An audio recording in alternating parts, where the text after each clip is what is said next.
When a woman is kidnapped by mistake in broad daylight, a blind mafia boss realizes the error through her voice and scent, but instead of letting her go, he gives her one impossible challenge: 1 year to fall in love with him or die trying. If you're ready for a story that will keep you on the edge of your seat, hit that subscribe button now and drop a comment telling me what you think will happen next. Let's dive in. The sun was merciless that afternoon, beating down on the empty industrial road where Jessica had made the mistake of taking a shortcut. She pressed her phone against her ear, listening to her best friend complain about wedding venues, completely unaware that her life was about to shatter into pieces she wouldn't recognize. Girl, I'm telling you, the venue wants 10,000 just for. The black van appeared out of nowhere. One moment Jessica was alone on the cracked pavement, the next she was surrounded by 3 men who moved with the efficiency of people who had done this 100 times before. No masks, no hesitation. Just hands that grabbed her arms with bruising force while another yanked the phone from her grip. Wait, stop, what are you? A sack dropped over her head, swallowing her scream into suffocating darkness. She heard her phone clatter to the ground, her friend's confused voice still calling her name before everything became the sound of her own panicked breathing and the slam of van doors. The vehicle moved. Jessica's heart hammered against her ribs so violently she thought it might crack through bone. She tried to speak, to beg, to ask why, but fear had locked her throat closed. Hands pushed her down against cold metal. The smell of oil and something chemical filled her nose through the fabric. Minutes stretched into eternity. The van made turns she couldn't track. When it finally stopped, rough hands dragged her out and across what felt like gravel, then smooth floor. A door opened with a heavy sound that spoke of wealth and solidity. Then silence. The sack was ripped from her head. Jessica blinked against sudden light, her vision adjusting to reveal a room that looked nothing like the warehouse or basement she'd expected.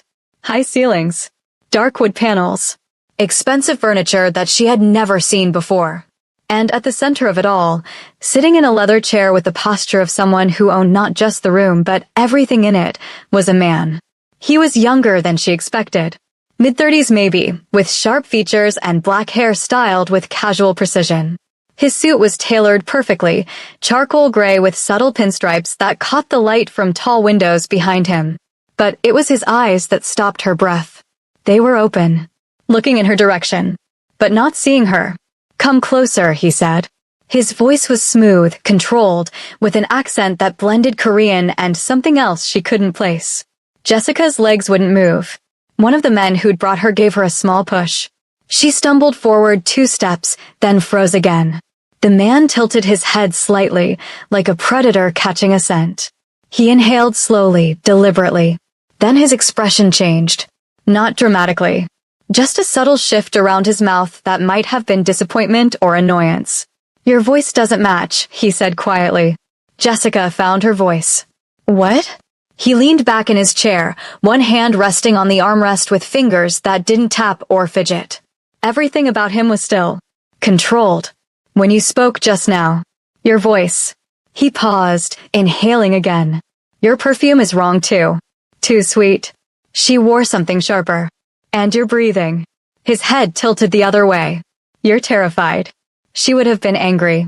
Jessica's mind spun trying to make sense of his words. What are you talking about? Who?" "You're not the woman I ordered," he said, and the way he said it made her blood turn cold. Not with malice. With simple fact. Like he'd ordered the wrong dish at a restaurant and was calmly correcting the error. One of the guards stepped forward. "Sir, she matches the description we were given. The location, the time, the man raised one finger. Just one." The guard stopped talking immediately. "Bring me her belongings." Someone placed Jessica's purse on a small table beside him. His fingers moved across it with surprising delicacy, finding the zipper, opening it, removing her wallet. He held it close to his face, running his thumb over the leather. "Cheap synthetic," he murmured. "Target, maybe. Walmart." He opened it, fingers finding the cards inside, touching each one. Student ID. Library card. A debit card from a bank that doesn't require minimum balance. He set the wallet down. "The woman I wanted has money. Real money. You barely have enough for next month's rent." Jessica's fear crystallized into something else. How could you possibly know that? He smiled then. It wasn't cruel. Just knowing. Your shoes. I can hear the synthetic soles on my floor. Your clothes rustle wrong. Polyester blend, not silk. And your hands. He gestured vaguely in her direction. When you reached out to study yourself after they pushed you, your palm hit the wall. No rings. No bracelets. No watch. The woman I wanted wears jewelry worth more than your entire year's salary. You can't see, Jessica said, the words tumbling out before she could stop them. No, he agreed. I can't. But I don't need to. You're not her. The room felt like it was shrinking. Jessica forced herself to speak. Then let me go. Please. This is a mistake. You said it yourself. I'm not whoever you think I am. He was quiet for a long moment. Then he stood and Jessica instinctively stepped back. He didn't follow. Just stood there, hands loosely at his sides, face turned toward where she'd moved. You took 3 steps backward, he said. Your breathing just quickened. Heart rate elevated. You're calculating distances to the doors. He paused. There are 2 exits. The one behind you requires a code only my guards know. The one to your left leads to a hallway with 4 armed men. You won't make it 5 feet. Jessica felt tears burning behind her eyes. Please. I haven't seen your face. I don't know where I am. I won't tell anyone. I promise. Just let me go. You've seen my face, he corrected gently. And you already know too much. You know I'm blind. You know I make mistakes. You know my guards grabbed the wrong woman in broad daylight on an empty road. He moved then, not toward her, but to the window. His hand found the frame with practiced ease. The woman you were mistaken for is connected to the Chong family. They run half the underground trade in 3 countries. By now, they know someone tried to take her. They're looking for answers. But I'm not her. No. But you look enough like her that my men, who are very good at their jobs, couldn't tell the difference from a distance. Which means the Chong family will make the same mistake. He turned back toward her. If I let you go right now, you'll be dead before sunrise. They'll assume you're either her trying to escape or someone who knows something about the failed attempt. Either way, they'll torture you for information you don't have, and then they'll kill you. The room spun. Jessica grabbed the back of a nearby chair to keep from falling. This can't be happening. It is happening. And now we both have a problem. He moved back to his chair, sitting with the same controlled grace. I can't release you. And I can't kill someone who's innocent of everything except being in the wrong place. So, what happens to me? He was quiet for so long Jessica thought he might not answer. Then he said something that made no sense at all. I give you 1 year to fall in love with me. Jessica stared at him. What? 1 year. You'll stay here. Under my protection. You'll be safe from the Chong family and anyone else who might mistake you for someone you're not. And in that time, you'll have one task. His unseeing eyes seemed to look right through her. Make me believe you love me. Convince me it's real. Do that, and when the year ends, I'll let you go. Alive. With enough money to disappear and start over anywhere you want. And if I don't, then I'll let you go anyway. But without protection. Without money. And you'll take your chances with everyone who's looking for the woman you resemble. Jessica's mind reeled. This is insane. You don't even know me. How am I supposed to make someone fall in love with me? How is that even possible? I didn't say you had to make me fall in love with you, he said. I said you have to fall in love with me. Whether I love you back is irrelevant. I'll know if you're faking. I can hear lies in the way people breathe. Feel deception in the shift of their heartbeat. You have 1 year to genuinely feel something real for me. That's the deal. That's impossible. You can't force feelings. No, he agreed. You can't. Which is why this will be interesting. He gestured to one of the guards. Take her to the east wing. 3rd floor. The blue room. Wait, Jessica started. You're not a prisoner, he said. You're a guest. The room has everything you need. Clothes will be provided. Food. Whatever you want within reason. But you cannot leave the property. For your own safety. He paused. My name is Kong Jae-min. You should probably know that, since we'll be spending considerable time together. Jessica, she whispered. Jessica Okonkwo. Jessica. He said her name like he was tasting it. Nigerian. My father was. My mother's Korean. Something shifted in his expression. Interest maybe. That explains the voice. The slight roughness in your consonants. Korean mother, but English primary language. How do you? I listen, he said simply. It's all I can do. The guards moved toward her. Jessica didn't resist this time. What was the point? As they led her from the room, she looked back once. Jamin stood at the window again, one hand against the glass, face turned toward light he couldn't see. The door closed behind her. The blue room was exactly that. Blue walls, blue bedding, blue curtains that probably cost more than her car. The space was larger than her entire apartment, with a bathroom that had a tub big enough to swim in and a closet that already held clothes in exactly her size. Jessica sat on the edge of the bed and finally let herself cry. 3 hours later, there was a knock on her door. She'd cried herself empty and was now just sitting there, staring at nothing, trying to process what her life had become in the span of an afternoon. "Come in," she said, not caring who it was. A woman entered. Older, maybe 60, with kind eyes and graying hair pulled into a neat bun. She carried a tray with food that smelled better than anything Jessica had eaten in months. "I'm Mrs. Chin," the woman said in accented English. "I manage the household. Mr. Kang asked me to check on you." "Did he?" Mrs. Chin set the tray on a small table near the window. "You should eat. You've had a shock." That's one way to put it. The older woman studied her with eyes that had probably seen everything. Jessica quickly said, "He wants me to fall in love with him." "I know. That's crazy." Mrs. Chin smiled. "Perhaps.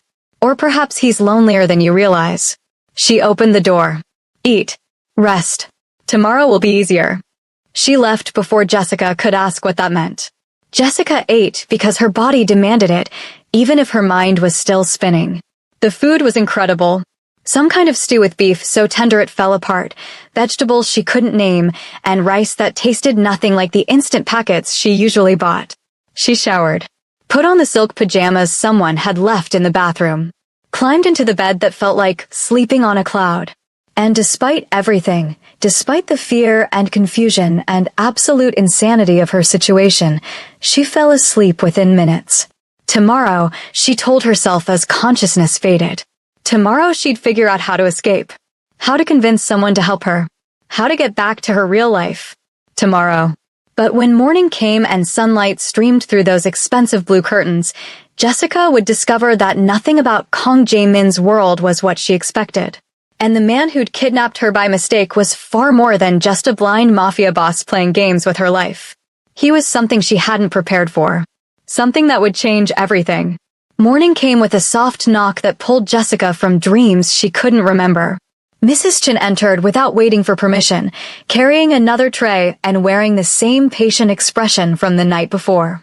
"Mr. Kang requests your presence at breakfast," she said, setting down what looked like fresh croissants and coffee that smelled like it cost more than Jessica's weekly grocery budget. "And if I refuse? Then he'll eat alone and you'll miss the chance to ask him the 100 questions I can see burning behind your eyes." Mrs. Chin straightened. "The clothes in your closet will fit. He's very particular about details." Jessica wanted to argue, to refuse out of principle, but curiosity won. She dressed in the simplest thing she could find, a white blouse and black pants that still felt too expensive against her skin, and followed Mrs. Chin through hallways that seemed designed to disorient. Every turn looked the same. Expensive art on walls. Thick carpet that swallowed sound. Windows that showed manicured gardens stretching toward walls too high to see over. The dining room was smaller than she expected. Intimate. Jamin sat at one end of a table that could have seated 12, a plate of food in front of him that he wasn't touching. He'd changed suits. This one was navy blue, crisp white shirt underneath, no tie. He turned his head when she entered. "You stopped 3 feet from the table," he said, uncertain whether to sit or wait for permission. Jessica's jaw tightened. "How do you do that?" "Your weight shifts when you're unsure. The floor registers it. Subtle vibration." He gestured to the chair closest to him. "Sit. Please." She sat, if only because standing felt like losing somehow. A staff member appeared from nowhere, placing a plate in front of her. Eggs prepared some fancy way. Bacon that looked like it came from pigs that had lived better lives than most people. Fresh fruit arranged like art. "You're wondering why I wanted you here," Jamin said, lifting his coffee cup with the precision of someone who'd memorized distance and angle. "Among other things." I don't eat alone well. I can't see the food. Can't tell if it's been tampered with by looking at it. I rely on smell, taste, the sounds of the kitchen staff preparing it. But mostly, I rely on having someone present whose fear of me is strong enough that they wouldn't dare allow anything poison near my plate. He set the cup down exactly where he'd picked it up from. You're afraid of me. That makes you trustworthy in this specific way. I could poison you myself. You could try. But you'd fail. I can smell chemical compounds that don't belong. And your breathing changes when you lie. You couldn't get poison near me without me knowing. Jessica took a bite of eggs just to have something to do. They melted on her tongue, flavored with herbs she couldn't identify. She hated that they were delicious. Hated that this surreal nightmare came with the best food she'd ever tasted. How long have you been blind? She asked. For years. 3 months. 17 days. The precision of it struck her. You count. Every single one. He cut his bacon with movements that spoke of practice. You're wondering what happened. Are you going to tell me? No. Not yet. Trust is earned, Jessica. Even in situations like this. He ate a piece of bacon, chewed thoughtfully. But I'll tell you this much, it wasn't an accident. Someone I trusted took my sight because they thought it would make me weak. They were wrong. Jessica watched him navigate his plate with minimal errors. Once his hand searched slightly for his coffee. Once he reached for salt and found pepper first, correcting without comment. But otherwise, he moved like someone who'd adapted completely to darkness. The year you mentioned, she said carefully. Does it start now? It started the moment you walked into my home. You have 364 days remaining. And what exactly do you expect me to do in those days? Jamin set down his fork. Whatever you would do naturally. I'm not asking you to perform or pretend. I'm simply asking you to exist here. To share space with me. To talk when you feel like talking. To be silent when you don't. The rest will happen or it won't. You really think someone can fall in love on command? I think proximity and time create opportunities for connection. Whether you choose to take those opportunities is entirely up to you. He paused. I also think you're curious about me. I can hear it in the way you ask questions. Curiosity is the beginning of everything else. Jessica wanted to deny it. But he was right. She was curious. Terrified, yes. Angry about being here, absolutely. But also desperately curious about this man who could hear lies in breathing and smell poison in food and somehow run an empire without seeing any of it. What do you do all day? She asked. Run my businesses. Manage territories. Negotiate with people who think my blindness makes me easy to manipulate. Prove them wrong. He smiled slightly. Kill people when necessary, though that's rarer than you might think. Dead men can't pay debts or honor agreements. You're telling me you're a criminal. I'm telling you I operate outside conventional law. There's a difference. I provide services people need. Protection. Resources. Solutions to problems the legal system can't or won't address. He tilted his head. Does that frighten you? Should it? That depends on your moral flexibility. Jessica pushed eggs around her plate. I don't have any moral flexibility. I'm a graduate student. I work part-time at a library. I've never even had a parking ticket. And yet here you sit, eating breakfast with a blind mafia boss, negotiating the terms of your emotional availability. His smile widened slightly. Life is strange that way. Before Jessica could respond, the door opened. A man entered, younger than Jamin, with nervous energy that filled the room. He stopped when he saw Jessica, his eyes widening slightly. Boss, I didn't know you had. Minho, Jamin said calmly. This is Jessica. She'll be staying with us for the foreseeable future. Jessica, this is Lee Minho. He handles my technology security. Minho bowed slightly, his eyes never leaving Jessica's face. She could see him trying to figure out who she was, what she meant to Jamin. The Chung family is asking questions, Minho said carefully. About the incident yesterday. Let them ask. They're saying someone tried to grab their courier. They want to know who.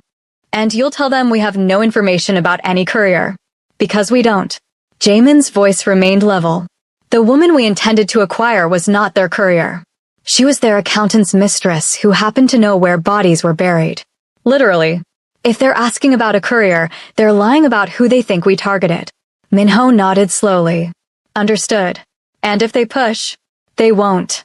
They're as confused as we are, which means someone fed all of us bad information. Jaemin stood.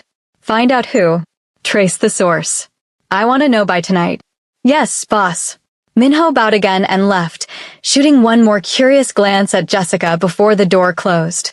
Jessica stared at her plate. So the woman I look like isn't who you thought either. It appears not. Which makes this entire situation more complicated than I anticipated. Jaemin moved toward the door with the confidence of someone who'd memorized every step. Come. I want to show you something. Jessica followed because refusing seemed pointless. He led her through more hallways, up a staircase, down another corridor, until they reached a door he opened without hesitation. Inside was a library that stole her breath. Floor-to-ceiling shelves. Thousands of books. Maybe tens of thousands. A ladder on rails to reach the highest shelves. Comfortable chairs positioned near windows. The smell of paper and leather and knowledge. You work in a library, Jaemin said. You told me that at breakfast. I thought you might like this. Jessica walked forward slowly, running her fingers along spines. Fiction. Nonfiction. Books in Korean, English, Japanese, languages she didn't recognize. First editions that probably cost more than her student loans. Modern bestsellers sitting next to ancient texts. I can't read them anymore, Jaemin said quietly. But I can't bring myself to get rid of them either. They're here. Waiting. In case. He stopped. You can use this room whenever you want. Read anything. All I ask is that you put them back where you found them. I have the entire library memorized by location. Jessica pulled out a book at random. A collection of Korean poetry. You memorized where every book is? Before I lost my sight, I spent hours here. I know this room better than anywhere else in this house. When everything went dark, I would come here and touch the spines. Remind myself what was where. It became meditation. He moved to one of the chairs, sitting with the ease of someone who knew exactly where it was. Read to me sometimes. If you want. I miss hearing words I can't see. Something in Jessica's chest twisted. This wasn't the cold Mafia boss from breakfast. This was something else. Something vulnerable. Why are you doing this? She asked. Giving you access to books? Being kind. Showing me this. You kidnapped me. You're holding me here against my will. You don't have to be nice about it. Jaemin was quiet for a long moment. I told you that you have a year to fall in love with me. That's only possible if you see me as someone worth loving. Cruelty doesn't inspire affection. It inspires fear. I have enough people who fear me. He turned his face toward where she stood. I want something different from you. Love. Or the genuine attempt at it. Yes. Jessica set the book down. And what do I get besides not being killed? What do you want? The question surprised her. She thought about it. Really thought. I want to finish my degree. I want to not worry about rent. I want to visit my mother in Seoul without calculating every dollar. I want to feel safe. Done. What? Your degree. I'll hire tutors. You'll finish your coursework here. Your rent. I'll pay it for the year so you don't lose your apartment. Your mother, we'll bring her here to visit when it's safe, or I'll send you with protection when the Chong situation is resolved. And safety. He gestured around. You're safer here than you've ever been in your life. I have 50 armed guards. Security systems that cost more than most houses. No one touches what's mine without permission. I'm not yours. Not yet. But you're under my protection, which amounts to the same thing in practical terms. He stood. I'm going to work now. You're free to explore. The grounds. The house. Anywhere except the West Wing. That's where I conduct business you shouldn't see. Mrs. Chin will answer questions. The guards know to let you pass anywhere else. He moved toward the door, stopped, turned back. There's a piano in the conservatory. Third door on the left from the main hall. Do you play? I used to. Not well. Play anyway. I like music. I can't make it myself, but I like being near it.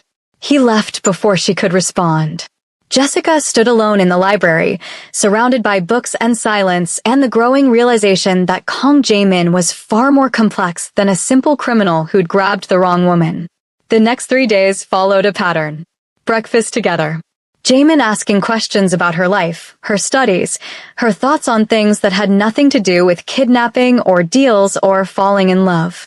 Then he'd disappear into the West Wing and Jessica would explore. She found the piano. Played badly. Heard his footsteps stop outside the door more than once, though he never entered. She found the gardens. Acres of them. Flowers she'd never seen before. A koi pond with fish the size of her arm. She found the gym. The pool. The theater room with seats more comfortable than any movie theater. And everywhere she went, she saw evidence of money that didn't just talk but screamed. Original art worth millions. Furniture custom made. Technology she didn't understand. This wasn't wealth. This was empire. On the fourth day, something changed. She came down to breakfast to find a box on her chair. Navy blue. Tied with white ribbon. Jaemin was already seated, coffee in hand. Open it. Jessica untied the ribbon carefully. Inside was a phone. Not just any phone. The latest model. Sleek. Expensive. I can't accept this. You can and you will. Your old phone is gone. This one is secure. Encrypted. You can call your mother. Your friends. Anyone you want. But the calls are monitored for your safety. If you tell anyone where you are or who you're with, I'll know and the conversation will end. Otherwise, you're free to maintain your relationships. Jessica stared at the phone. It represented connection. Life outside these walls. Why? Because isolation breeds resentment, and resentment kills affection. I want you comfortable, not imprisoned. He sipped his coffee. Call your mother today. She's probably worried. Jessica's eyes burned. She hadn't thought about how her mother must feel. The police would have been called. Her friends would be frantic. Her absence would have created chaos in lives that didn't deserve it. What do I tell her? That you're safe. That you met someone. That you need time away to figure things out. Whatever feels natural without revealing specifics. He set down his cup. I had Minho create a cover story. You've taken a sudden internship. Prestigious. Requires confidentiality. Limited contact. It's documented. If anyone checks, they'll find evidence. You thought of everything. I always do. That night, Jessica called her mother. Heard her voice break with relief. Lied through her teeth about an amazing opportunity. Felt guilt eat at her insides while her mother praised her for finally catching a break. When she hung up, she cried for an hour. The next morning, there was another box. This one held a laptop. Top of the line. With every program she needed for her coursework already installed. For your degree, Jaemin said simply when she asked. The morning after that, she found her closet filled with new clothes. Not flashy. Not overtly expensive. But quality. Things that fit perfectly. Colors that suited her skin tone. Someone had studied her preferences and delivered exactly what she'd have chosen for herself if money wasn't a concern. This is too much, she told him at breakfast. It's practical. You can't wear the same 5 outfits for a year. These cost more than I make in 6 months. And I make that much before lunch. Money means different things to different people, Jessica. To me, it's a tool. I use it to solve problems. He buttered toast with careful precision. You're not a problem, but your comfort is part of the agreement. I told you that you'd want for nothing. I meant it. Every few days, something new appeared. A collection of her favorite books that she'd mentioned once in passing. A coffee maker that produced drinks better than any cafe. Art supplies because she'd commented on a painting. Skincare products from Korea that her mother used to save up to buy. He was trying to win her. Not with grand gestures, but with attention. With the kind of care that came from actually listening to what she said, what she liked, what made her comfortable. It was working, and that terrified her. You're trying to buy my affection, she said one morning, 2 weeks into her captivity. No. I'm removing obstacles to it. There's a difference. Jaemin set down his fork. If you were cold and I gave you a coat, would that be buying your affection or simply acknowledging reality? You need things. I can provide them. That's not manipulation. It's practicality. Everything with you is practical. Not everything. He was quiet for a moment. Walk with me today. After breakfast. I want to show you something that isn't practical at all. She agreed, curiosity overcoming caution. After they ate, he led her outside, moving through the gardens with the confidence of someone who'd walked this path 1,000 times. His hand trailed along a hedge, using it as a guide, but his steps never faltered. They stopped at a greenhouse she hadn't noticed before.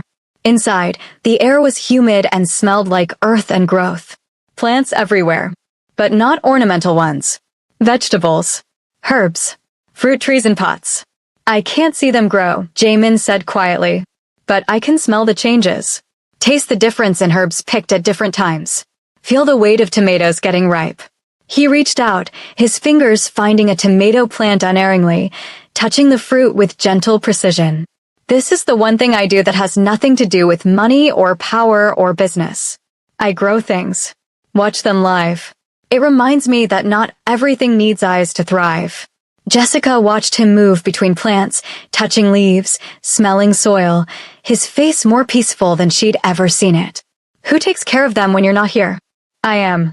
Every morning. Before breakfast. Before work. I come here and touch my plants and remind myself that control isn't the same as life. He turned toward her. Do you garden? My mother did. Does. She has a little balcony garden in Seoul. Grows peppers and green onions. Then help me, if you want. Or just sit and be near growing things. There's peace here. They stayed for an hour. Jessica found herself pulling weeds without being asked, watering plants that looked thirsty, falling into a rhythm beside a blind man who tended vegetables like some people tended empires.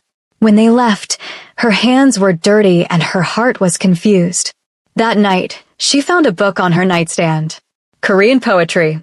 The same one she'd looked at in the library that first day. A note was tucked inside in Braille she couldn't read, but when she opened to a random page, she found a translation written in the margin in careful handwriting that wasn't Jamin's. He wanted you to have this, Mrs. Chen said from the doorway. He asked me to mark his favorite poems, the ones about light and darkness. He thought you might understand them differently than he does. Jessica looked up. Does he do this often? Give gifts? Never. In all my years working here, I've never seen him give personal gifts to anyone. Mrs. Chen smiled. You're different. I'm his prisoner. You're his hope. There's a difference. The older woman left before Jessica could ask what that meant. Jessica read poetry until her eyes grew heavy, and when she finally slept, she dreamed of greenhouses and music and a man who saw more in darkness than most people saw in light. The morning of her third week, Jessica woke to find an envelope under her door. Inside was a bank card with her name on it. At breakfast, she slid it across the table toward Jamin. I can't accept this. It's not a gift. It's practical. You might need things I don't think of. There's $50,000 on this card. Is there? I told Minho to put 100.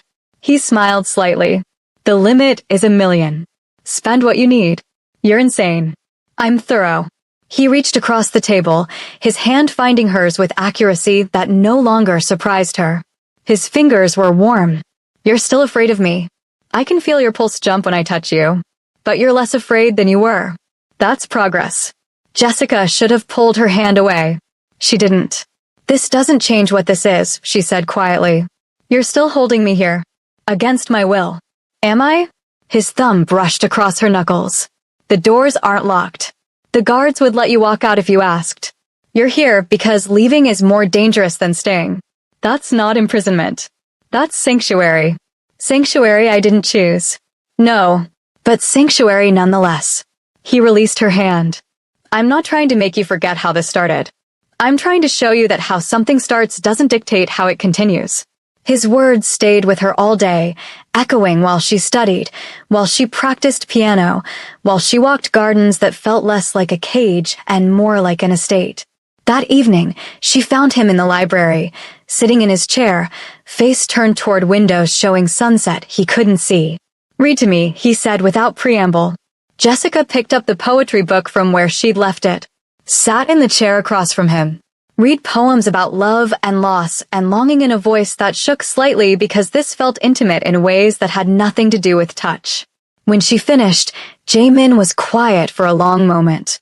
Then he said, again, the one about the moon. So she read it again. And then again when he asked a third time. And somewhere between the second and third reading, Jessica realized she'd stopped counting days until freedom and started counting moments when his face looked peaceful. That realization should have terrified her. Instead, it just felt inevitable. 3 weeks became 4. 4 became 6. Jessica stopped marking time and started living it. Her mornings began in the greenhouse with Jamin, their hands working soil together, his instructions given in that calm voice that never rose, never pushed. He taught her to identify herbs by smell, to feel when fruit was ready by weight, to understand that growth happened in silence. Tomatoes don't announce when they're ripe, he said one morning, guiding her hand to a cluster of red fruit. They just are. You have to pay attention to know. Jessica picked one, felt its give under gentle pressure. Like people. Exactly like people. He turned his face toward her. You're different than you were a month ago. How would you know? You can't see me. I don't need to. Your breathing is steadier. Your footsteps don't hesitate anymore. You laugh sometimes when Mrs. Chen tells stories. You've stopped flinching when I enter a room. He paused. You're adapting. Is that what you want? Me adapting. I want you comfortable enough to be yourself. Adaptation is just the first step. Their afternoons followed a rhythm she'd stopped fighting. Jaemin would work in the West Wing, handling business she heard but didn't see. Voices through doors. Phone calls in Korean and English and languages she didn't recognize. Sometimes shouting. Sometimes long silences that felt dangerous even from a distance. She spent those hours studying. The tutors he'd hired were exceptional, patient, pushing her further than her university professors ever had. Her thesis was taking shape faster than she'd imagined possible. She'd be done with her degree months ahead of schedule. You're quiet today, Jaemin said at dinner one evening. They'd graduated from breakfast to sharing most meals, a shift that happened so gradually Jessica hadn't noticed until it was routine. Just thinking about my thesis. My advisor would never believe the progress I've made. What's it about? Cultural identity formation in second-generation immigrants. Specifically Korean African diaspora experiences. She pushed rice around her plate. I'm using my own family as a case study. My mother's journey from Seoul to Lagos to marry my father. My experience growing up between cultures. And what have you concluded? That identity isn't something you find. It's something you build, piece by piece. From everything you are and everything you're told you should be. She looked at him. You can't see, but you've built an entire identity around what you can do instead of what you can't. That's the same thing. Jaemin smiled. I'm in your thesis? You're an interesting case study. Is that all I am? Jessica felt heat rise in her cheeks. I don't know what you are yet. Good. Neither do I. We're figuring it out together. That night, she found a package outside her door. Inside were journals.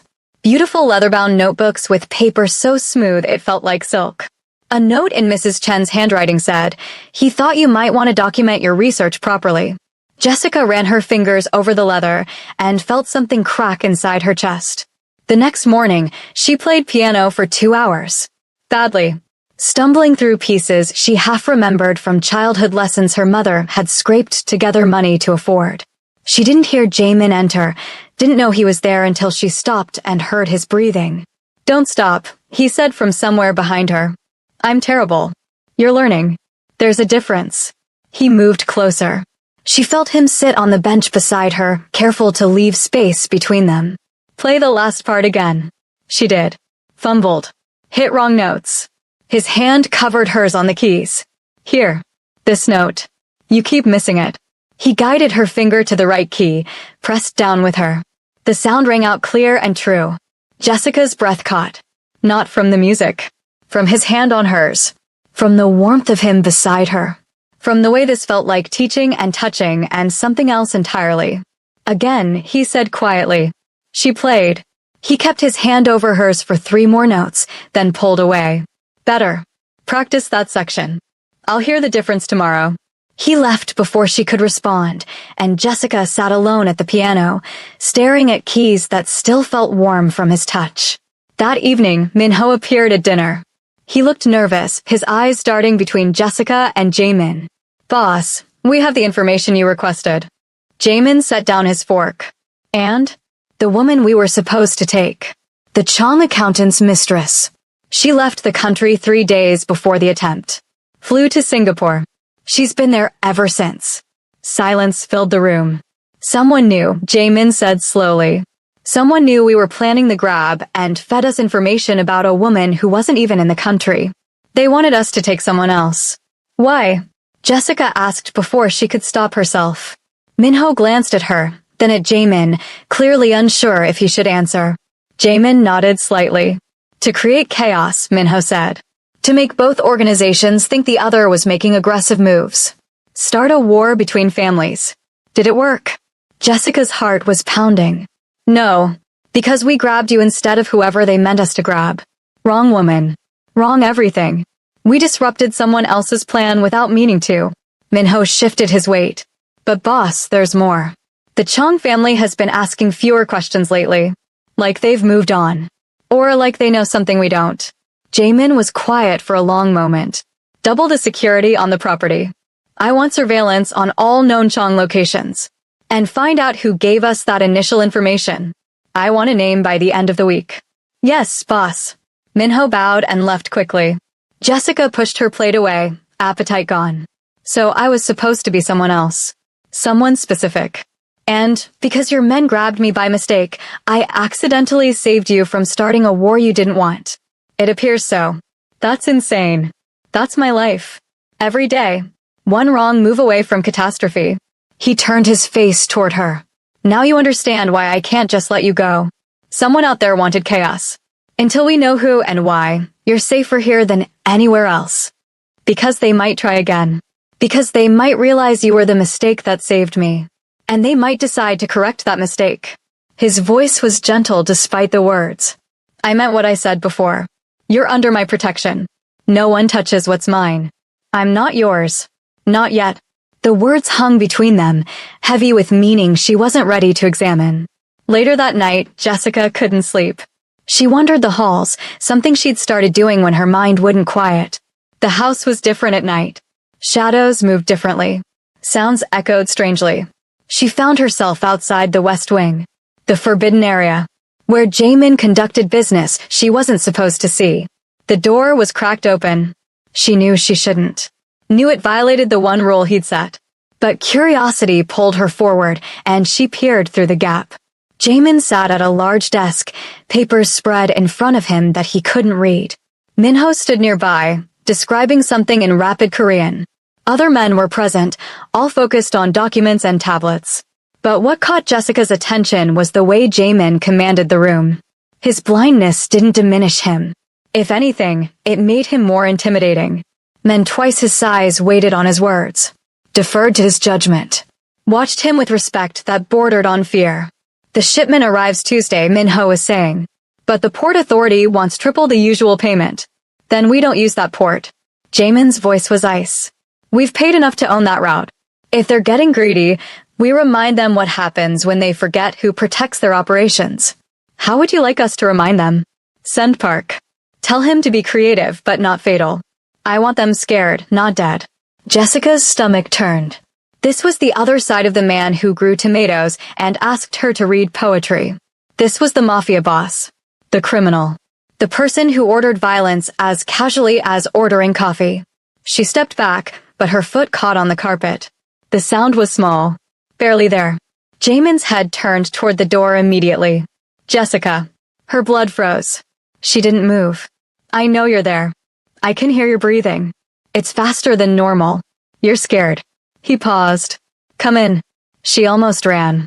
Almost fled back to her room and pretended she'd never been there. But something made her push the door open and step inside. Every man in the room turned to look at her. Minho's eyes widened. Another man's hand moved toward his jacket, where Jessica suspected a weapon was hidden. Leave us, Jaemin said quietly. Boss, Minho started. Now. The room emptied in seconds. The door closed. Jessica stood alone with Jaemin in a space that smelled like expensive whiskey and danger. I told you not to come here, he said. I know. I'm sorry. I couldn't sleep and I was walking and the door was open and you were curious about what I really do. What I really am. He stood, moved around the desk with that unsettling accuracy. What did you see? You. Giving orders. Talking about hurting people. Did that surprise you? No. But hearing it is different than knowing it. He stopped a few feet away. I've never lied about what I am, Jessica. I'm not a good man. I've done things that would horrify you. Ordered violence. Destroyed lives. Built an empire on fear and money and calculated cruelty when necessary. He paused. Does that change how you see me? Jessica thought about the question. Really thought. It makes you more complicated. Complicated. That's diplomatic. You grow vegetables and you hurt people. You listen to poetry and you run an organization that terrifies entire cities. You're blind, but you see more than most people ever will.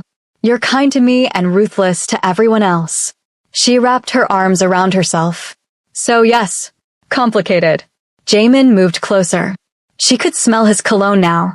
Something subtle and expensive. Are you afraid of me again? A little. But not the way I was before. What's different? Before, I was afraid you'd hurt me. Now I'm afraid you'll hurt someone else, and I'll have to reconcile that with the person who teaches me about tomatoes. He smiled then. Actually smiled. You're remarkable. You know that? Most people would run. Would refuse to see past the monster to anything else.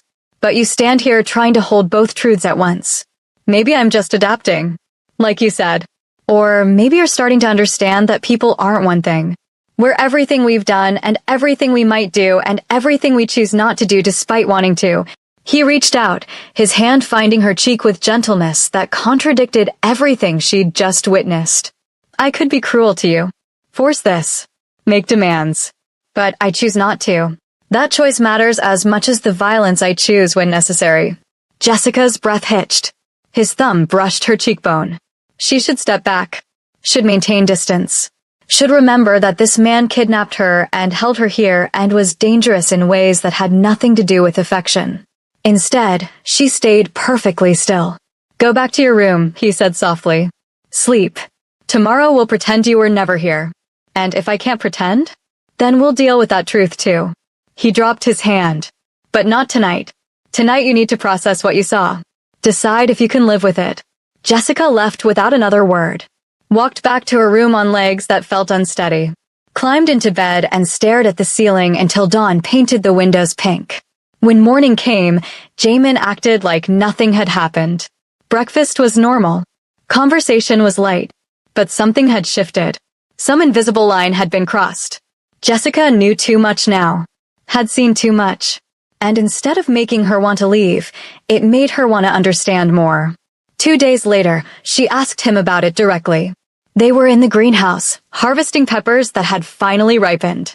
Jamin's hands moved expertly among the plants, finding fruit by touch, judging readiness by feel. What you do in the West Wing, Jessica said carefully. The violence. The intimidation. Why? Because the world I operate in doesn't respond to please and thank you. It responds to power. To consequences. To the certainty that crossing me costs more than it's worth. But you're not cruel for cruelty's sake. No, never that. I do what's necessary. Nothing more. He set a pepper in the basket between them. My father built this empire on fear alone. He enjoyed causing pain. Got pleasure from watching people suffer. When I took over, I changed the rules. Violence became a tool, not entertainment. Necessary, calculated, but never excessive. How did you take over? I killed him. Jessica's hands stilled on the plant she was examining. He was going to kill me first, Jamin continued calmly. Thought I was getting too ambitious. Too popular with the men. Too much of a threat. So I beat him to it. Made it look like a rival family. Took control before anyone realized what happened.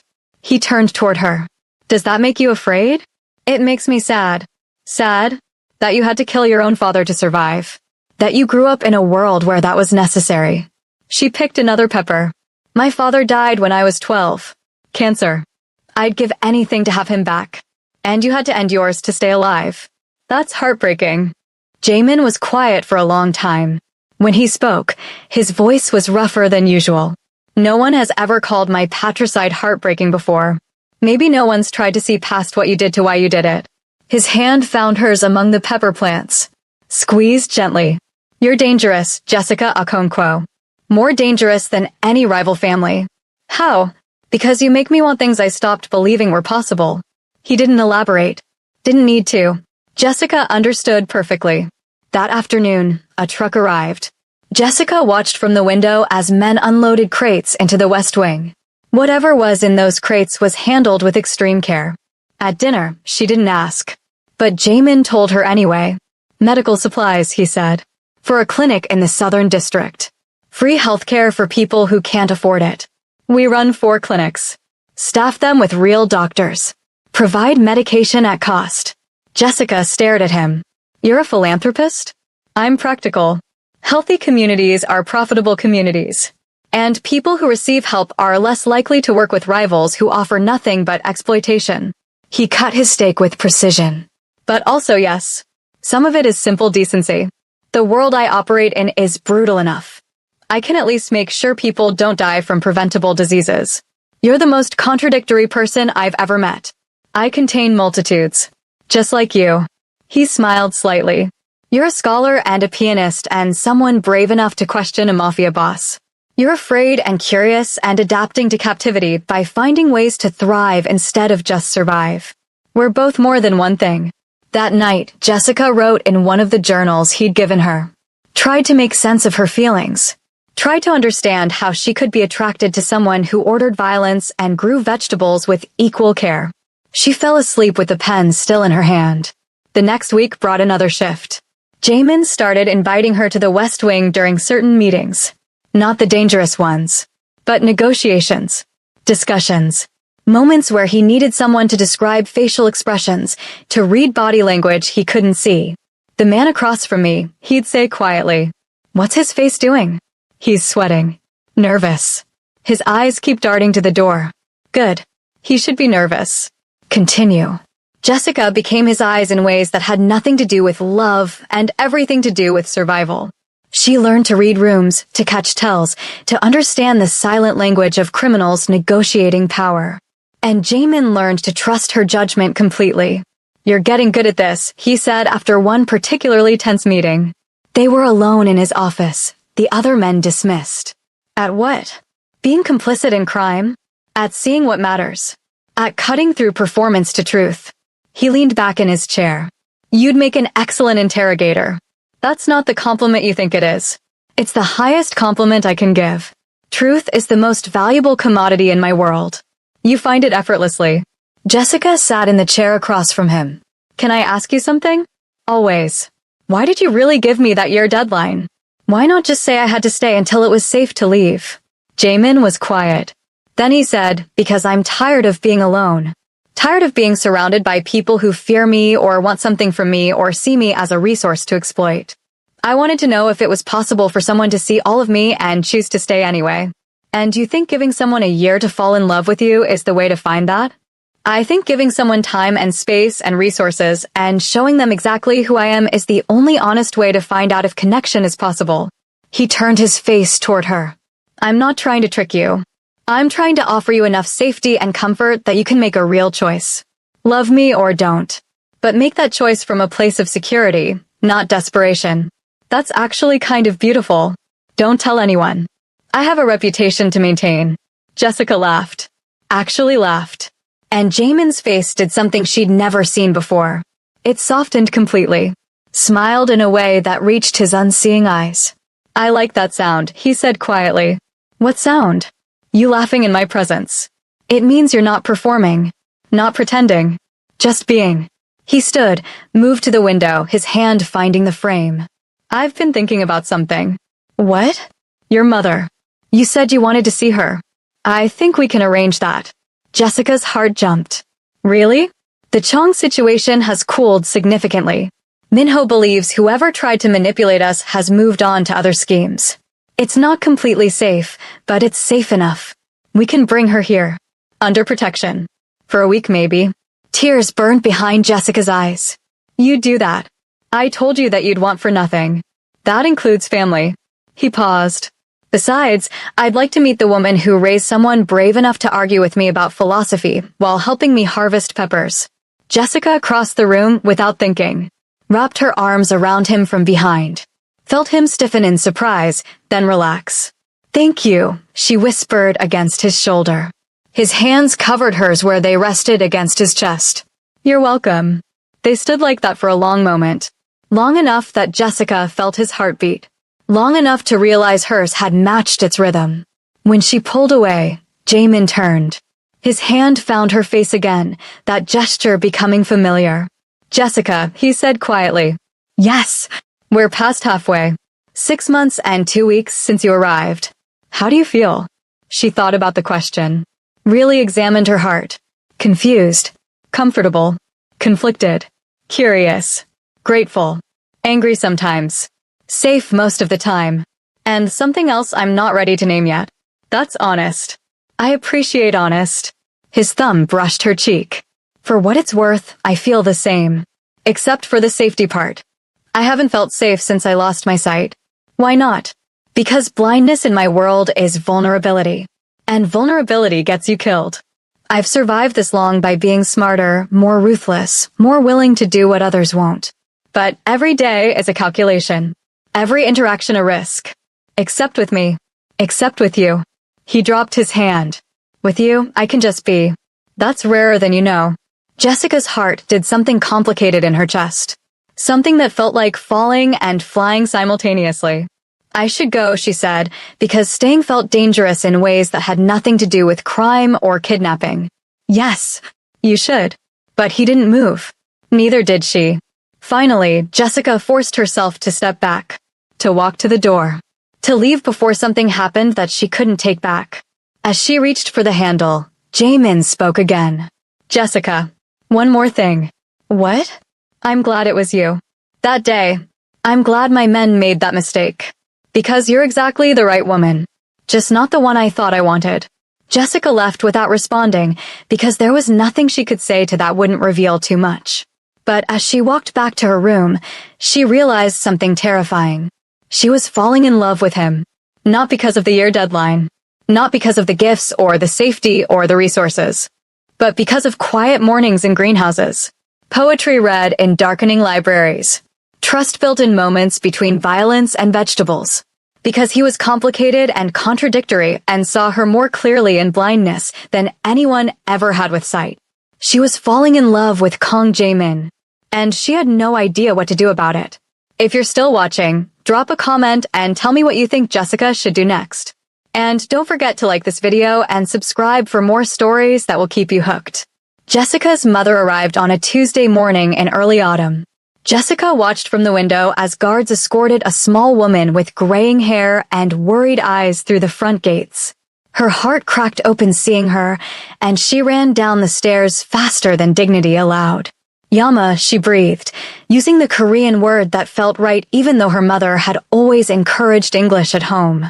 Her mother's arms wrapped around her with the fierceness of someone who'd thought she might never hold her daughter again. They stood in the entrance hall, both crying, while Mrs. Chen watched with soft eyes and Jamin's guards maintained respectful distance. Let me look at you, her mother said in Korean, pulling back to study Jessica's face. You look different. Healthier. But your eyes are troubled. I'm fine, Yama. I promise. Her mother's gaze swept the mansion, taking in the obvious wealth, the guards, the atmosphere of controlled danger. This internship. What kind of work requires armed men? Before Jessica could answer, Jamin appeared at the top of the stairs. He descended with that careful confidence, one hand trailing the banister, dressed impeccably as always. Jessica's mother stiffened. Who is this? Yama, this is Kang Jae-min. He's the one who arranged everything. Jamin stopped at the bottom of the stairs, bowed respectfully in the Korean way. Mrs. Okonkwo, it's an honor to meet you. Your daughter speaks of you often. Her mother's eyes narrowed. She looked between them, and Jessica saw the exact moment understanding dawned. You're not her employer. No, Jamin said calmly. I'm not. Then what are you? That's complicated. Jessica's mother switched to rapid Korean, her voice rising. My daughter disappears. Tells me she has some prestigious internship. But I come here and find armed guards and a man who looks at her the way my husband used to look at me. What is happening? Jamin responded in equally fluent Korean. Your daughter is safe. She has been since the day she arrived. Everything else is between her and me. But you have my word on my family name that no harm will come to her while she is under my protection. Protection from what? From people who would hurt her for resembling someone else. From a world she stumbled into by accident. From anything that might touch her without permission. Jessica's mother studied him for a long moment. Then she said in English, you're in love with her. Jamin didn't hesitate. Yes. Jessica's breath stopped. He'd never said it before. Never even implied it directly. And you? Her mother turned to Jessica. How do you feel? I don't know, Jessica whispered. I'm still figuring it out. Her mother sighed deeply. Show me where I'm staying. Then we need to talk. All of us. The week that followed was strange and wonderful. Jessica's mother had a gift for cutting through pretense to truth. She asked Jamin direct questions about his business, his intentions, his blindness, and he answered with more honesty than Jessica expected. You hurt people for a living, her mother said over dinner one evening. When necessary, yes. And my daughter helps you do this? She helps me understand situations I can't see. That's different from helping me hurt people. Is it? Her mother's gaze was sharp. If you use her information to make violent decisions, she's complicit. Jamin set down his fork. You're right. She is. I've made her complicit in things she never chose. That's one of many reasons I don't deserve her affection. Then why ask for it? Because loneliness makes people selfish. And I've been lonely longer than I care to admit. Jessica's mother was quiet for a moment. Then she said something that surprised everyone. My husband was a gentleman. Kind. Hardworking. He sold textiles and provided well and never raised his voice. And I loved him completely. But sometimes I wondered what it would have been like to be with someone dangerous. Someone who operated outside the normal rules. She looked at Jamin. You're that person. And my daughter is drawn to you for the same reasons I wondered. But wondering and living are different things. What are you saying? Jessica asked. I'm saying that love isn't enough. Safety matters. Future matters. Can you build a life with a man who might die violently any day? Who brings danger just by existing? Can you raise children in this world? Her mother reached across the table, taking Jessica's hand. I'm not telling you what to choose. I'm telling you to think beyond feelings to practicalities. That night, Jessica couldn't sleep. She wandered to the library, found Jamin already there, sitting in darkness he couldn't tell from light. Your mother is wise, he said without turning. You heard us talking? No, but I can guess what she said. The same things I've thought 100 times. He gestured to the chair beside him. Sit. Jessica sat. They existed in silence for a moment. I've been thinking about the year, Jamin said quietly. About the deadline. About what happens when it ends. What about it? I'm going to release you from it. The deal. The requirement. All of it. He turned his face toward her. You're free to go whenever you want. Today. Tomorrow. When your mother leaves. Whenever you feel safe enough. Jessica's heart lurched. Why? Because I realized I don't want love that comes from obligation or gratitude or fear. I want choice. Real choice. And you can't choose me genuinely while bound by a deadline. He smiled sadly. So I'm removing it. Stay if you want. Leave if you want. I'll protect you either way. I'll make sure you're safe. But I won't hold you to an artificial timeline anymore. What if I want to stay? Then stay because you want to. Not because you have to. Jessica felt tears slip down her cheeks. You're letting me go. I'm giving you freedom to choose. That's different. His hand found hers in the darkness. I've kept you here for 7 months. 7 months of slowly falling in love with everything you are. Your questions. Your courage. The way you laugh at Mrs. Chen's stories. How you've learned to read my moods by breathing. The trust you give despite everything I am. He squeezed her hand. But none of that means anything if you're not free to walk away. And if I walk away, what happens to you? I continue. Like I have for years. Blind. Alone. Running an empire in darkness. He released her hand. But I'll have had 7 months of something beautiful. That's more than I expected when this started. Jessica stood abruptly. Paced to the window. Stared at gardens bathed in moonlight he couldn't see. Her heart was racing, her mind spinning with possibilities and fears and truths she'd been avoiding. I need to tell you something, she said without turning. I'm listening. That night, a few weeks ago, after you touched my face in your office, after I hugged you, she took a breath. I went back to my room and I realized I was falling in love with you. And it terrified me because it wasn't supposed to happen like this. You kidnapped me. You're a criminal. You order violence. You exist in a world I don't understand. But somehow, none of that mattered as much as the way you listen when I read poetry. The way you teach me about growing things. The way you see me without seeing me. Jamin stood slowly. Jessica, I'm not done. She turned to face him. My mother asked if I could build a life with you. If I could handle the danger. If I could raise children in your world. And I've been thinking about those questions all day. And the truth is, I don't know. I don't know if I'm strong enough for this. If I'm brave enough. If I can reconcile the man who grows tomatoes with the man who breaks people when necessary. She crossed the room, stood in front of him, took his hands. But I know I want to try. I know that these 7 months have been the strangest, most complicated, most alive I've ever felt. I know that when you're not in a room, I notice. That when you smile, my heart does things I can't control. That I've memorized the sound of your footsteps and the way you smell like earth and expensive cologne. That I trust you with things I've never trusted anyone. Jaemin's hands tightened on hers. What are you saying? I'm saying I don't need the rest of the year.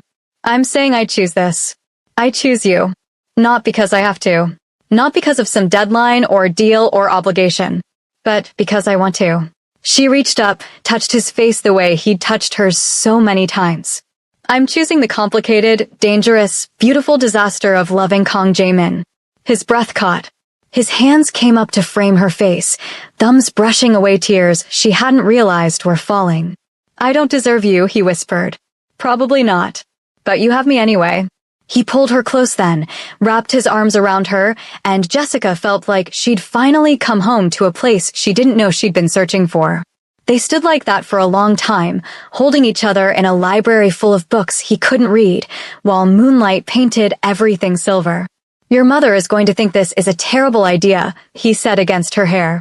Probably. But she also married a man from a completely different culture and moved across the world for love. She'll understand. I should probably ask her blessing. You should probably prepare for her to grill you for hours first. He laughed, and Jessica felt the vibration of it against her chest. This was real. This was happening. Against all logic and reason and common sense, she was choosing a blind mafia boss who'd kidnapped her by mistake. And somehow, it felt exactly right. The next morning, Jessica's mother took one look at them at breakfast and sighed deeply. So it's decided then. Is it that obvious? Jessica asked. You're holding hands under the table. He looks at you like you're the sun. Yes, it's obvious. Her mother sipped her tea. I want to be angry. Want to tell you this is foolish and dangerous and everything a mother fears for her daughter. But I also see how you look at him. Like your father used to look at me. Like love matters more than sense. I'm sorry, Yama. Don't be sorry for loving someone. Be smart about what comes next. She turned to Jaemin. You will protect her. With my life.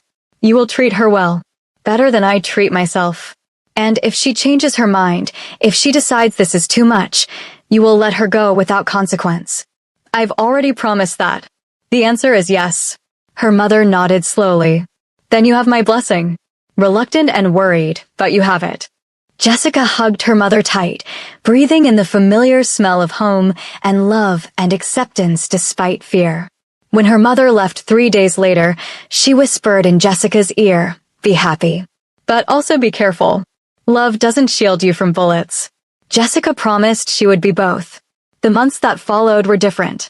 Without the deadline hanging over them, Jessica and Jaemin settled into something that felt less like captivity and more like partnership. She continued her studies, finished her degree with honors, her thesis praised by advisors who had no idea she'd written it while living with a mafia boss. She continued attending meetings, being Jaemin's eyes, learning the intricate dance of his world. But now she did it by choice, and that changed everything. They grew closer in ways both small and significant. Mornings in the greenhouse became ritual. Evenings reading in the library became sacred. Conversations stretched late into nights where they talked about everything and nothing, building intimacy word by careful word. But they didn't cross certain lines. Jaemin was careful with her, respectful, maintaining boundaries even as Jessica sometimes wished he wouldn't. Why won't you touch me? She asked one evening, frustrated by his restraint. Because once I start, I won't want to stop. And I need you to be certain, completely certain, that this is what you want. I've told you I choose this. Then prove it by being patient a little longer. Let us build this foundation completely before we build anything else on top of it. Jessica understood. And she loved him more for his caution. Then, 2 weeks later, everything changed. Jessica had been feeling off for days. Tired. Nauseous. Her body felt different in ways she couldn't quite name. She ignored it, attributing it to stress or a virus, until Mrs. Chin found her vomiting in the bathroom one morning. "How late are you?" the older woman asked quietly. Jessica's blood went cold. "What?" "Your cycle." "How late?" "I don't know. A week maybe. 2. I haven't been paying attention." Mrs. Chen's face was kind but serious. "I think you should take a test." The test was positive. Jessica stared at the 2 lines, her world tilting sideways. This was impossible. Except it wasn't. That night several months ago, after she'd seen him in the West Wing, after he'd touched her face and she'd felt something shift. They'd been careful, but careful wasn't foolproof. She was pregnant. With Kong Jaemin's child. Terror and wonder fought for dominance in her chest. This complicated everything. Changed everything. Made everything both more permanent and more fragile. She told him that evening, in the library where so much of their relationship had been built. "I need to tell you something," she said, her voice shaking. Jaemin set down the book he'd been holding. "You're scared. I can hear it." "What's wrong?" "I'm pregnant." Silence filled the room. Stretched. Became almost unbearable. Then Jaemin stood, moved toward her with that careful precision, his hands finding her face, her shoulders, pulling her close. "Say that again," he whispered. "I'm pregnant. About 2 months, I think. From that night after you told me about your father. After we talked and everything felt different, and we stopped being careful because careful felt wrong in that moment." His hands trembled against her skin. "Are you sure?" 3 tests. All positive." He pulled back, his unseeing eyes searching her face the only way he knew how, with touch and sound and proximity. "How do you feel about it?" "Terrified. Amazed. Confused. Happy. All of it at once." She covered his hands with hers. "How do you feel?"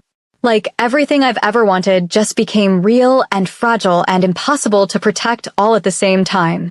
He pulled her close again, one hand moving to rest against her still flat stomach. "We're having a baby." "We're having a baby," she confirmed. They stood like that for a long time, processing the magnitude of what this meant. A child. Their child. Born into a world of danger and wealth and complications neither of them had fully anticipated. "We need to increase security," Jaemin said finally, his mind already working through logistics. "Anyone who knows about this pregnancy becomes a liability. The Chong family. Other rivals.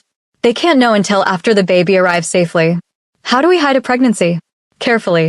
You stay on the property. No outside visitors except trusted staff. We spread a different story to explain your continued presence here." His hand was still on her stomach, protective and gentle. "I'll keep you both safe. I promise." "I know you will." But safety in Jaemin's world was never guaranteed, and 3 months later, that truth became visceral. Jessica's pregnancy was progressing well. Her belly was growing, though still small enough to hide under loose clothing. She'd found an obstetrician Jaemin trusted completely, someone who made house calls and asked no questions about the armed guards or the fortress-like mansion. Everything seemed fine until the day Minho burst into breakfast, his face pale. "Boss, we have a problem." Jaemin set down his coffee. "What kind of problem?" "The Chong family knows. About Jessica. About the pregnancy. About everything." Jessica's blood turned to ice. "How?" "Someone inside. We're not sure who yet. But they know, and they're moving on the information." Minho's hands clenched into fists. "They've put out a contract. On both of you." Jaemin stood slowly, his face becoming the cold mask Jessica rarely saw anymore. "Lock down the property. No one in or out except essential personnel. Double the guard rotation. Triple security on all access points." He turned toward Jessica. "Pack a bag. Essentials only. We're moving you to the safe house." "No," Jessica said. "This isn't negotiable." "You're right. It's not. Because I'm not leaving you." She stood, moved to his side. "We face this together or not at all." "Jessica, they're not just targeting me anymore. They want you. Want our child. I can't protect you if you won't let me move you somewhere safe. And I can't live with myself if something happens to you because I wasn't here to be your eyes." She took his hand. "We're stronger together. You know that." He wanted to argue. She could see it in the tension of his jaw, the way his hand gripped hers. But he also knew she was right. "Fine. But you stay in the reinforced areas." You don't go anywhere without 2 guards minimum. And if I tell you to run, you run. Understand? Understood. The attack came 2 days later, swift and brutal. Jessica was in the library when she heard gunfire. Close. Too close. Jamin appeared within seconds, guards flanking him. They're inside, he said calmly. Through the east entrance. Minho is handling it, but we need to move you to the panic room. More gunfire. Shouting. The sound of breaking glass. Jessica let Jamin guide her, his hand firm on her arm, guards surrounding them. They moved through hallways she'd walked 100 times, now transformed into a war zone. They almost made it. 3 men appeared from a side corridor. Guns raised. Jessica recognized them from briefings. Chong enforcers. Dangerous. Desperate.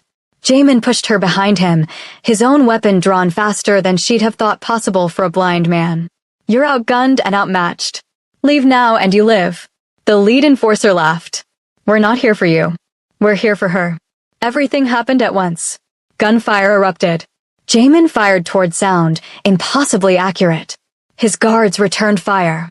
Jessica dropped to the floor like Jamin had trained her to, hands protecting her stomach, while chaos exploded above her.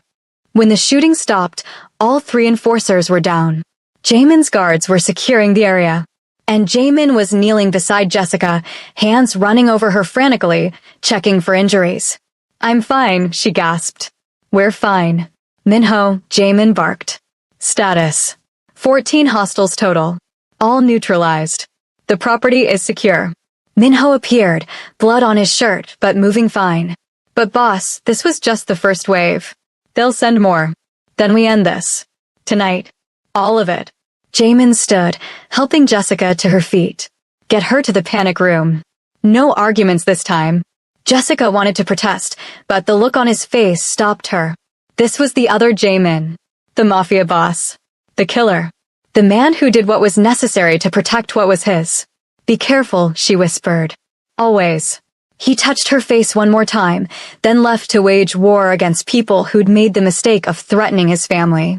Jessica spent the next 6 hours in a reinforced room, listening to distant sounds of violence, praying to gods she wasn't sure she believed in that Jamin would survive. When the door finally opened, it was Minho, looking exhausted but alive. It's over. The Chong family leadership is dead. Their operations are being absorbed by families friendly to us. Boss wants to see you. She found Jamin in his office, blood on his shirt, exhaustion in every line of his body. But alive. Whole. Jessica ran to him, and he caught her, held her like she might disappear. It's done. You're safe. Our baby is safe. I made sure of it. At what cost? Whatever it took. I'd pay it 1,000 times over. He pulled back, his hands finding her face. I can't lose you. Either of you. You won't. We're here. We're staying. They held each other while outside. The sun rose on a new reality. One where Jessica and Jamin were bound not just by choice or love, but by a child they'd created together. Their daughter was born 6 months later. Healthy. Perfect. With her mother's eyes and her father's stubborn determination. Jamin held her for the first time, tears streaming down his face, unable to see her but feeling every perfect detail. Tell me what she looks like. She has your nose. My skin tone. Dark hair. She's beautiful. Like her mother. They named her Hannah. It meant one in Korean, first in Japanese. The first of many things. First child. First reason to leave the violence behind. First real hope either of them had held for a future different than their past. The wedding happened when Hannah was 3 months old. Small. Private. Just family and the few people they trusted with their lives. Jessica's mother cried the entire time. Mrs. Chen served as witness.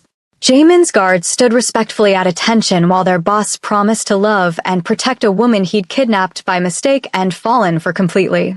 When it came time for the first dance, Jamin held Jessica close while she guided him through steps he couldn't see, their daughter asleep in her grandmother's arms nearby. I once told you I'd give you a year to fall in love with me, he whispered against her hair. And I told you I chose you without needing it. You chose chaos and danger and a blind man who grows vegetables. I chose the most complicated, beautiful disaster I've ever known. She looked up at him, at the man who'd become everything despite impossible beginnings. And I'd choose you again every single day. Even knowing where it would lead? The violence, the fear, all of it. Especially knowing where it led. To this. To us. To Hannah. To a life I never imagined but can't imagine leaving. Jamin smiled and Jessica saw peace in his face. Real peace. The kind that came from knowing love was choice and being chosen despite everything. Their story wasn't conventional. Wasn't safe. Wasn't anything anyone would have predicted. But it was theirs. Built from mistakes and violence and vegetables and poetry and trust formed in darkness by a man who couldn't see but understood everything that mattered. And as they danced in a mansion that had once been a prison and was now home, Jessica Okonkwo Kong realized that sometimes the wrong woman in the wrong place at the wrong time was actually exactly right. If this story kept you watching until the very end, make sure you hit that subscribe button and drop a comment telling me what you loved most. Your support means everything, and there are more incredible stories coming your way. Until next time, remember that sometimes love finds you in the most unexpected places.